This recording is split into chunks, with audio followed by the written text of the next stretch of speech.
So I really want to encourage everyone to believe that you can make more judicious choices and you can do less and you can do it better.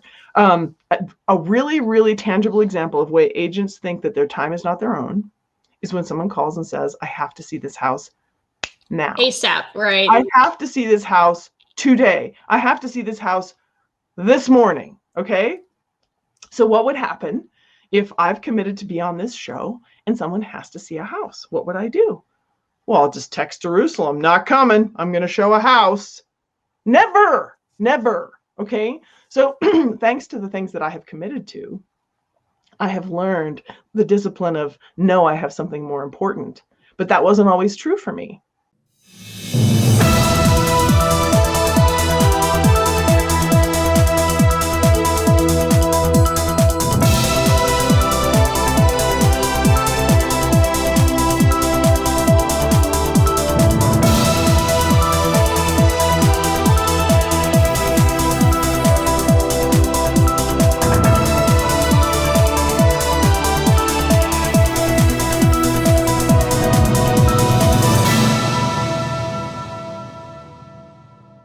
Thank you, Amy. Happy Friday. Thank you so much for joining us today. Today's going to be a really, really interesting topic, right? Do less and do it better.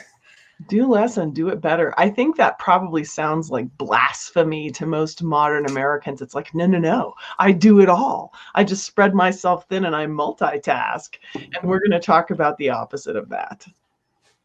Yeah, I'm looking forward to it. And also, we were speaking right before the show. It has to do with a book. So this is going to be a really interesting conversation. Yeah. A lot of the concepts come from this book. I dearly love this book, Essentialism. I've shared on other shows in the past that if you're going to give a powerful book to your raving fans, your core advocates, your top 20 referral sources in your database, give them the book Essentialism. Although I would read it first. Don't give away a book. Right. Read. Now, I'm curious. We were also talking before the show. You said something about a class that you had in high school that had essentialism.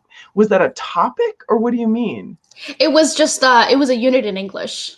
Just applying it to literature. And so I just thought about it and I was like, oh, that's interesting. All right, cool. Well, then maybe we need to define the concept, although I think the mantra do less but do it better is a perfectly good explanation of what essentialism is. I actually took a summary that I wanted to read. Yeah. The way of the essentialist is the relentless pursuit of less but better. The three main concepts are recognizing that you have individual choice. You can choose how much you spend your time and energy on things. And this is such a, agents think it's out of their control. And we'll come back to this. Agents always, no, I don't have control over my time. Somebody called me, I had to show that house, right? So we can choose how to spend our energy and time. 2, almost everything is noise. And very few things actually have value. Think, Eyerusalem, about calls you and I have had, conversations you and I have had, where we've got a limited amount of time to address some really important stuff, and how often we feel ourselves pulled to, yeah, but what about these extra things? And should we consider this? And should we teach a class on that? And we've got to focus on the things that are going to make the biggest impact. Right. Not everything is important, right? There's an expression that says, if everything is special, then nothing is special. We've got I've heard of that one, yeah. We've got to recognize that. And then number 3, there are trade-offs. You actually can't have it all and you can't do it all. And I think people get upset when you say that to them. And because I'm a business coach, I have to be careful to not say that, because people come to a coach saying, I want what I want, get me there. I have unlimiting beliefs, right? I'm brave, I'm fearless. And that's a really good attitude, to believe that if you set your sights on anything, you could do it. The author of the book Essentialism, Craig McGowan, says, you can do anything. You can't do everything. Right. And there's a difference. So I think for you and I, Eyerusalem, in our training and coaching, we really try to help agents focus on getting more deals closed, right? Right. And saving enough time to go home to their life. And really, what else matters? So when I'm coaching agents and they say, hey, I have this crazy idea and I was thinking of this, and should I start one of these? I have a really hard time bringing them back to, wait, what was the goal again? Right? What was the goal? Well, I wanted to close more deals. They usually don't even remember that that was the goal.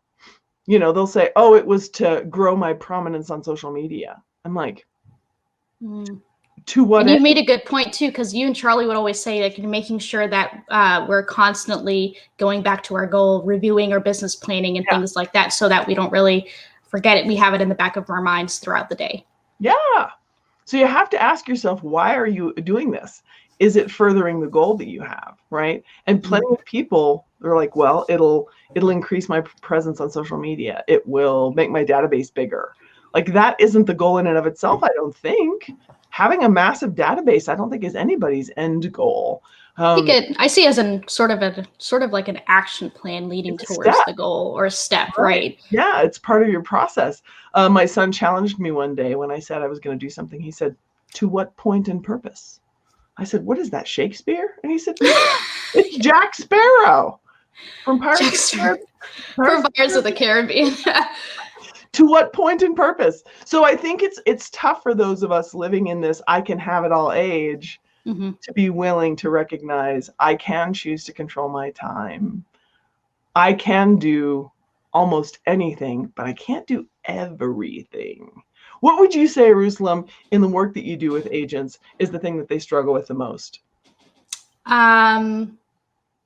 Just handling all of those things all at once. I'd say that's the biggest thing. It's just, I want to do this. I don't have time for this. I don't have time for that. And I think a lot of the agents, they're so passionate about what they do, helping their clients. And so they get stuck in the weeds of, doing almost everything. And so it's just a matter of, and you make a good point. It's, they can do anything, not everything. But I think the mindset they have is, they can do everything within the real estate business. But at the same time, whether you're a solopreneur or a team leader, you can't do everything essentially. And so they're when I'm having these conversations with them, it's like, what kinds of things can we outsource? What kinds of things can we assist you with to help you become more efficient? But I think in the day-to-day, they're just caught up in the weeds of, okay, I got to do this. I got to make sure this is good, and this and that. And then while the end goal is to get to those more deals, but I feel like you can do all of those things and still reach that goal without you having to do everything.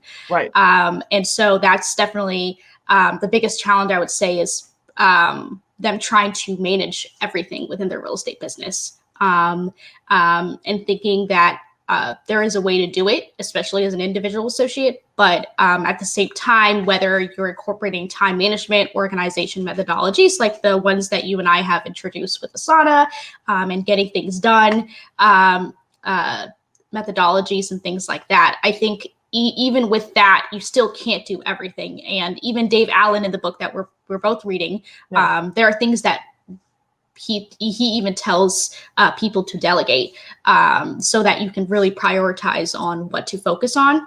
And so, they really, agents don't have to do everything. So I tell them the same thing, but you make a really good point, though, the differentiator between anything and everything. And I think it's just like, oh, I can take on this, but it's like, you don't know, like maybe next month you're going to deal with like 10 clients, or, in this busy market. I mean, one day you're like, oh, I don't have business, but then the next week you might deal with like 5 buyers and you feel like you could have done everything, but now it's like, I can't do everything because I don't have time, right? So especially in a real estate business where things are so unexpected, left and right, and we're still in a really good, crazy market, but it's still so unexpected. And I think the mindset kind of shifts on a day-to-day basis, or even throughout the day. It's like, okay, I can do this, but then like in the morning you wake up and then you're like, oh, you know what, maybe not, because I have a listing appointment that ran a little bit late, or I'm dealing with an issue with the listing agent, or, and things pop up left and right, especially with the conversations that I have with the agents. I mean, when we're canceling appointments, or things pop up left and right, things are so unexpected. And so, Suzanne, love Asana. I'm so glad you love Asana. Asana is supposed to help you be able to do almost everything, not everything, but I want to get back to something that you said. You're making an excellent point about how delegating is going to be a very, very important step to getting the things done that you want. But I want to read another quote from the book and talk about that. It says, when there is a serious lack of clarity about what the team stands for, and what their goals and roles are. People experience confusion, stress, and frustration. And this is true for individual solo agents as well. So it's not just run without a plan. Everything is equally important. You can do it all. Just hire more people who don't know the goal and don't know the plan and don't have priorities. Do you hear the mess in that? Like that's Right. like, no, I don't need a plan. I just need more people to randomly do stuff that has no point and purpose. So I think it really, really does come back to planning. And I want to encourage everyone, outline your business plan. And I have my little visual aid. This is my business plan on a poster. So be clear about what you committed to do for your business this year, okay? Exactly what you're going to do. What's your mission statement? I got my discipline equals freedom. That's a good essentialism phrase. Be clear. And then when you have this wild idea that you want to start, what? A show on YouTube. Look at your plan and say, does a show on YouTube get me closer to my goal faster than the other things that I already committed to do? Actually, Eyerusalem, I'm thinking I'm going to share my screen with the outline that I created for the class that I taught for Remax Allegiance. Let me see how quickly I can share my screen. Share screen. Which one? That one. Share. So if this was the bare bones of my business plan, and I have much longer versions that I've shared, but if this was the bare bones of it, how much I'm going to earn, how many closings is that, how many conversations is that, and how many sources of business is that? And these are the numbers of transactions I expect to get. You see, I broke down my 24 closings by these four sources: sphere of influence, social media, listing leverage, and geo-farming. So then I hear someone say, I'm killing it with expires. And I think, I want that. I get all fired up. I'm excited. I want what they have, right? And this happens to me as a coach. My quote to myself, somebody's commenting, Michelle is commenting, this past week has been, just because you can doesn't mean you should. Oh, you're sharing it. Cool. As I outsource some work, that should give me more reach. That's awesome, Michelle. Just because I can doesn't mean that I should. That's a really great point. So here's the thing that I want to encourage everyone to do. Get a little bit more clarity on what the goal was and how you thought you were going to get to the goal. And if you have some ideas that cause you to want to amend your plan, think of it like a custom blueprint for a home, for building a house. If you suddenly changed your mind about the way the kitchen's going to be laid out, or you want to add on a room, you have to amend the blueprint. You can't just assign some people to randomly start doing stuff on the side when the main crew was already working from the plan. So edit your plan, commit to your plan, believe in your plan, make edits as you choose, but don't write it, throw it away, and then do things at random. You could never build a house that way, and you can't build a functioning, thriving business that way and still have time with your family and get enough sleep. So if this was the plan and I found other cool ideas, I have to hold the new idea in light of the plan and ask, is this more important? Would I like to trade some things, or do I really have space to add? And is this something worth delegating? Not everything fits. Pile it on. Let's do it today. So I want to encourage you to be very, very clear about having your plan outlined. And we had a lot of fun in the class at Remax Allegiance moving our plan to Asana. So we can do that class again in the future and show you exactly how. The other thing that I'm doing, Eyerusalem, to give this clarity, because a lot of the precepts in essentialism need some clearer how-to for the agent then. Because we can say, not everything is special. Not everything is important. Yes, you can set boundaries. Yes, your time is your own. But they don't know what that means. So I think, well, a lot of the people that I coach seem to not know what that means. A lot of the agents that I teach in agent training. So I want to recommend that you have a plan and you do time estimates. And that's what we did in essentialism. So if I'm going to nurture my sphere of influence, and these are the things that I'm going to do. These are the number of calls, texts, pop-bys, client events, annual home value reports. These are the tasks, right? Now I need to estimate how long it will take me to generate an annual home value report. How many people am I going to do that for? When will it be delivered? And by whom, right? And when you use something like essentialism, or heck, you could even put it in a spreadsheet. What is the task? Generate annual home value reports. How big a priority is it? When is it due? How long will it take? Is there someone else I can assign it to? And if you do that for everything, then you can know if you've overcommitted. This is the thing. People say to me, Amy, do you think I could Do you think I could add such and such? I want. Do you think I could? I know, Amy, Coach Amy, help me. I want to sell properties in a beach in Virginia Beach, 2 hours away. Can I do that also? Can I? And I'll just say, I don't know. Show me where it fits in your calendar. Right. I don't know. Can you? Oh, no. Show me where it fits in your calendar. Right. When we're just like, it's about belief. Can I? Yes, I can. Well, at some point, you actually have to do the work. So right.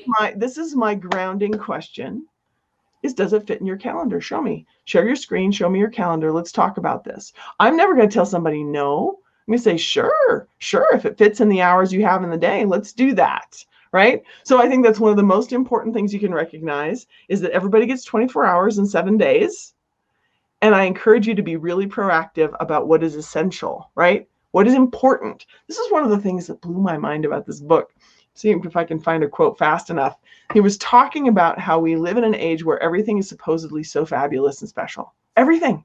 We have to buy all the things, right? Can you guys remember? I'm older than you. I'm saying you guys because I can see Jackie in the background. I am older than you guys. I remember a time when, washing machines didn't break in 3 years. They lasted forever and toys were simple and we didn't have that many toys. And now it's like, the toys are littering the floor so much that the parent hurts their feet trying to get to the kitchen for a cup of coffee. Like we are just drowning in lots, but not great, right? Not as many special things. And the same is true in real estate. Right now we've got Clubhouse. Now we've got TikTok. It's like you've got to do more things, more, go. Now your iPhone just updated to a new thing, and now you don't understand the functionality. How often do things change? Right, technology, especially with what I do and making sure we're always getting updates and technological, intros to new platforms, new products for real estate, and so those are always changing on a day-to-day basis, and I have to teach myself those before I teach the agents. And so that's also a big part of, hey, I can do this, or I want to learn this, or, and so every day there's always new things that agents are being introduced to as well. Yeah. I think about it. Yeah. But I think this is what I'm trying to impart is that if you could believe that not everything is for you, just because it's new doesn't mean you need to have it. Right. Just because it exists doesn't mean you need to know it. What book are we mentioning? Oh, Essentialism. By who's the author? Greg McKeown. Okay. It's a great audio. He reads it himself, and he has a beautiful British accent. Great audio as well. So I think that the challenge here, Eyerusalem, is not everything is for you. And I tried to point this out to a boss that I had years ago. He was just the typical agent, super ambitious, shooting for the moon and star, shooting for the sun and hitting the moon. Like he was doing great, but so wildly ambitious. And he would load up his staff to an unreasonable degree. And I was sort of the buffer. I was the sanity buffer. And I wasn't persuasive to him in asking him to please consider that maybe we had more on us than we could bear. And so I came to him one day and I said, hey, I have an idea. I think we should open an Italian restaurant. Now, understand we were running a real estate brokerage. Right. I think we should open an Italian restaurant. And he looked at me like I was crazy, which is the reaction I was going for. And he's like, what? I said, it'd be fantastic. You love Italian food. We have staff. It'd be extra income stream. I think it'd be amazing. And he's still looking at me like I'm an idiot. And he finally blurts out, we don't have time for that crap. And I said, of course not. And we don't have time for half the stuff you assign us. But because it's technically real estate, you think everything fits. Unlimited numbers of real estate tasks will somehow fit in our days because they are real estate. But if I asked a coaching client, hey, I'll coach you to open a daycare center. Let's do this. We'll include it on our coaching calls. We'll open a daycare center also. They would think I was an idiot. Who would do that? Who would try to also run a daycare center while running a real estate business? But it's kind of the same thing. It's 24 hours. So I really want to encourage everyone to believe that you can make more judicious choices and you can do less and you can do it better. A really, really tangible example of way agents think that their time is not their own is when someone calls and says, I have to see this house now. ASAP, right? I have to see this house today. I have to see this house this morning. Okay. So what would happen if I've committed to be on this show and someone has to see a house? What would I do? Well, I'll just text Jerusalem, not coming. I'm going to show a house. Never, never. Okay. So thanks to the things that I have committed to, I have learned the discipline of, no, I have something more important. But that wasn't always true for me. Mm-hmm. If my calendar was mostly open and someone said, I have to see a house at 10, what reason would I have for saying, meh, how about later? I would never do that, right? And most, I don't know, Jerusalem, I think you probably get glimpses at agents' calendars. I'm not sure, because you help them with their technology. But a lot of agents, if you saw my calendar is pretty much full.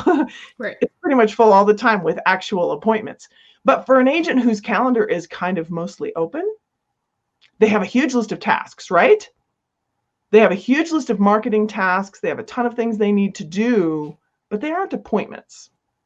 So when somebody says, I need to go see this house, they're like, well, I guess I won't do my lead gen. I mean, showing a house is more important, right? Or I won't work on my buyer presentation, or I won't upload my tasks into Asana because they have to see this house. And then the day gets away and the week gets away. And then it never gets done. Mm-hmm. Right. So you have to consider some of these tasks as appointments with yourself. And then you have to decide that appointments with yourself are as worth honoring as appointments with others. I took a course where they said that's the definition of integrity, keeping your word to yourself. Keeping your word to other people is just being a suck up. Right. But I mean, there's always the whole thing where like clients come first. So if they say, I want to see a house, you drop everything and just go and show them that house. Talk about this. Right. I wish we had a room full of agents so we could poll them. What percentage of the time that you show a house do they choose it and buy it and close? What percentage of the time? In this market, it's probably a lesser percentage. In every market, it's almost never. It's not that often that you drop, your kid on their head and run out the door, and I'm trying to be graphic, and run out and show a house, and it's the one, I'm buying it, we're done. It's rare, right? Right. And also, have you heard the expression, lack of preparation on your part does not constitute an emergency on mine? So when these people say, it's got to be now, why does it have to be now, right? I had this happen the other day. I had a full coaching day. And this woman is like, I want to see this house now. The answer was no. I mean, that was not an option. But instead of saying, hey, I'm coaching, I just said, well, I'm available at 4:30. Let me double check what slots are available left to show that property. I got back to her and I said, we can get in at 4:30. Does that work for you? Yeah. I mean, most of us won't even ask, right? We assume that it's true that it has to be now, and we don't give any deference to our own goals and vision, right? So I think it's absolutely important. Oh my goodness, here's the other thing I wish, and we do have, what percentage of time? What does that mean? Oh, that's Jackie posted that. It's for the agents to answer. Yeah. So the thing is, we do have an audience here. We do have people listening live. So think about this. What the highest and best use of your time is setting listing appointments. If you spent your week scheduling listing appointments, okay, that would be the most valuable thing that you could do. Showing houses to people who may or may not be qualified, who may or may not be clear on what is required.